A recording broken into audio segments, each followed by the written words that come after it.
Halo teman-teman pintar programming. Sekarang saya berada di kampus Googleplex, yaitu kantor pusat perusahaan IT Google, yang terletak di kawasan yang disebut Silicon Valley di California, Amerika Serikat. Saat ini sedang tidak banyak orang karena hari ini adalah akhir pekan, dan lagi pula sekarang semua sudah work from home. Sejak beberapa tahun lalu, saya bekerja di perusahaan ini sebagai software engineer, dan sebelum work from home dimulai, kampus ini adalah kantor saya.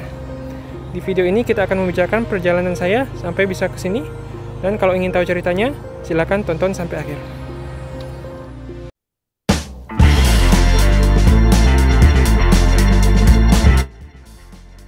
Baiklah, langsung saja kita mulai videonya. Sebelumnya, video ini didasarkan dari pengalaman pribadi saya saja, sekaligus dari hasil bertanya pengalaman teman-teman Indonesia lain yang juga sampai di Silicon Valley, entah di perusahaan Google, Facebook, Apple, maupun perusahaan teknologi lain seperti Amazon dan Microsoft. Biasanya perusahaan-perusahaan IT besar dunia ini punya proses yang mirip, walaupun mungkin ada perbedaan kecil.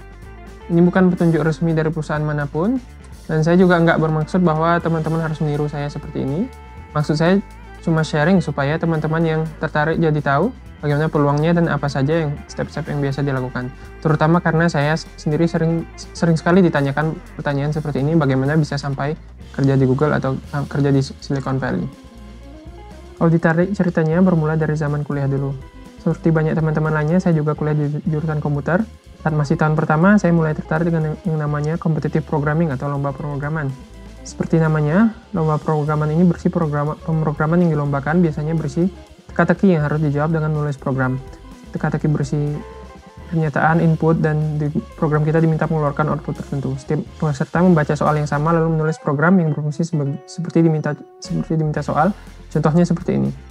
Pak Dengklek memberikan Anda n buah bilangan bulat antara 0 sampai 10 juta. Cetak kembali bilangan-bilangan tersebut setelah dibalik. Misalnya, jika Anda diberi 308, cetaklah 803. Kalau teman-teman penasaran, jawabannya kira-kira seperti ini. Setiap peserta dinilai berdasarkan jumlah skor soal yang ia pecahkan dengan benar, maupun dengan seberapa cepat ia berhasil mengerjakan soalnya. Jadi semakin banyak soal yang dikerjakan, semakin sulit soal yang dikerjakan, dan semakin cepat nilainya semakin bagus. Sejak kuliah sampai ketika awal bekerja, saya cukup rutin mengikuti lomba-lomba ini. Hampir semuanya bisa diikuti online tanpa biaya pendaftaran, cukup waktu 1-2 jam saja. Ini sekedar hobi saja ya, jadi tidak ada target atau kewajiban apa-apa. Biasanya ada beberapa lomba setiap bulan, dan kita bisa pilih, terserah mau ikut yang mana dan seberapa sering kita mau ikut. Disclaimer, saya bukanlah jenius yang sering menang lomba-lomba ini. Saya hampir tidak pernah menang. Awalnya palingan bercokol di papan bawah saja, sebelum akhirnya kadang-kadang berhasil menembus papan tengah. Tapi selama bertahun-tahun ikut lomba tidak pernah sampai papan atas, apalagi sampai juara dunia. Terus apa hubungannya dengan topik kita, yaitu menembus Silicon Valley?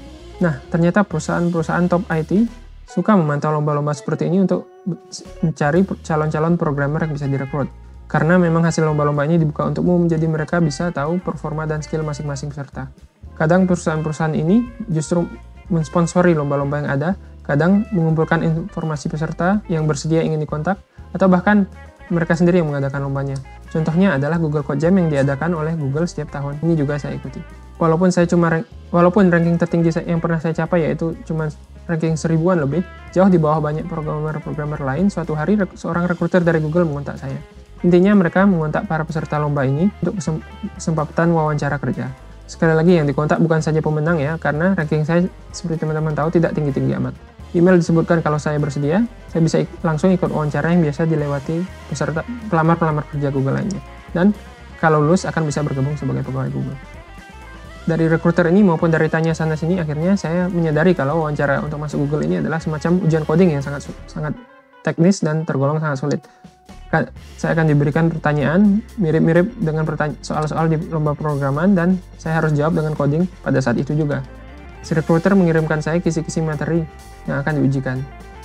Kira-kira materinya mirip lah dengan materi lomba programan untuk tingkat menengah ke atas. Terus terang, persiapan wawancaranya cukup sulit untuk saya. Kalau teman-teman tertarik, di bawah ada link kisi-kisi yang mirip dengan yang diberikan recruiter waktu itu. Karena itu, si recruiter memberi waktu beberapa minggu agar saya bisa persiapan. Dalam beberapa minggu ini, saya pinjam beberapa buku di perpustakaan untuk menyiapkan diri untuk wawancara. Sekali lagi, saya tahu diri saya bukan jenius, jadi kalau tanpa persiapan cukup, peluang saya bisa dibilang nol. Selama masa persiapan ini, hampir hampir setiap hari setelah pulang kerja atau selama weekend saya fokus belajar dan berlatih, belajar dari buku dan berlatih di bank soal-soal wawancara maupun soal-soal lomba programan yang ada online. Wawancaranya sendiri terdiri dari 2 tahap. Tahap pertama yaitu wawancara telepon, kira-kira setengah jam dengan seorang software engineer Google yang memberi saya pertanyaan. Saya coding lewat Google Docs sehingga dia bisa lihat coding saya secara langsung. Alhamdulillah saya lumayan bisa berhasil menjawab pertanyaan-pertanyaannya yang memang berasal dari materi-materi yang sudah saya persiapkan. Setelah diberitahu kalau saya lulus wawancara dan maju untuk tahap selanjutnya, saya lanjut belajar lagi karena saya tahu wawancara tahap kedua akan lebih sulit. Wawancara tahap kedua dilakukan di kantor Google sendiri dan terdiri dari 5 sesi. Di masing-masing sesi, saya diuji oleh software engineer Google yang berbeda, yang dengan soal-soal coding yang berbeda dan masing-masing harus saya jawab langsung di papan tulis. Seingat saya sekarang, waktu itu wawancaranya lumayan bervariasi. Beberapa soal yang diujikan saya alhamdulillah bisa jawab dengan cukup yakin, tapi banyak juga soal-soal yang saya kurang tahu jawabannya dengan jelas. Tapi alhamdulillah beberapa minggu kemudian saya dikabarkan bahwa saya telah lulus wawancara ini. Mereka lalu mengirimkan surat tawaran kerja dan menjelaskan tentang formalitas, prosedur imigrasi, prosedur pindah ke Amerika Serikat, gaji, dan seterusnya. Untuk mendapat visa kerja di Amerika Serikat, prosesnya cukup panjang. Jadi kira-kira hampir setahun selanjutnya barulah saya pindah dan mulai bekerja. Jadi kalau disimpulkan, perjalanan saya awalnya berasal dari hobi iseng-iseng, yaitu lomba programan yang tanpa saya sadari ternyata bermanfaat, yaitu membuka jalan saya untuk wawancara di Google. Dan saya tahu banyak teman-teman Indonesia yang masuk ke Google dari luar Amerika memiliki awal perjalanan yang sama. Begitu juga dengan yang masuk ke perusahaan-perusahaan Silicon Valley lainnya. Kalau teman-teman suka pemrograman, suka menjawab teka-teki, dan suka pekerjaan di internasional, silahkan dicoba mengikuti lomba-lomba pemrograman ini. Atau mungkin teman-teman juga punya hobi lain atau bisa mencari hobi lain yang bisa dilakukan dengan iseng tapi bisa sambil membantu kita belajar, berlatih, dan menghasilkan rekam jejak yang bisa dicari atau dilihat oleh para pencari bakat. Selain lomba programming bisa jadi kerjaan sampingan, membuat website yang bagus, proyek open source, dan lain-lainnya. Setelah itu saya ikut wawancara dan kalau dibandingkan ya, menurut saya ini ujian yang jauh lebih sulit dibanding ujian-ujian biasa ketika kuliah atau ketika sekolah. Tapi kisi-kisinya cukup jelas dan telah diberikan oleh rekruter yang mengontak saya, jadi yang saya perlu lakukan cukup jelas, yaitu mempelajari semuanya sebaik mungkin walaupun ini berarti harus mengorbankan banyak waktu luang untuk belajar dan latihan selama berminggu-minggu dan juga untuk memahami pelajaran yang cukup rumit dan sulit ini. Bekerja di perusahaan Silicon Valley seperti Google dan perusahaan-perusahaan lainnya adalah pengalaman yang sangat layak dicoba, walaupun tantangannya cukup besar dan memerlukan pengorbanan yang cukup banyak untuk masuknya. Mungkin teman-teman sering lihat beritanya atau laporannya tentang kondisi kerja yang bagus, sistem yang bagus, dan teman-teman kerja yang pintar yang memungkinkan kita untuk belajar banyak, dan juga gaji yang cukup memadai.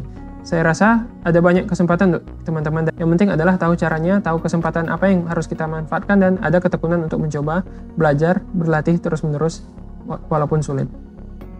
Itu saja, mudah-mudahan bermanfaat. Kalau ada pertanyaan atau hal-hal lain yang ingin dibahas, silahkan ditulis di komen. Dan kalau teman-teman suka video ini atau video-video kita lainnya, jangan lupa di like terus dan di subscribe. Terima kasih, sampai jumpa.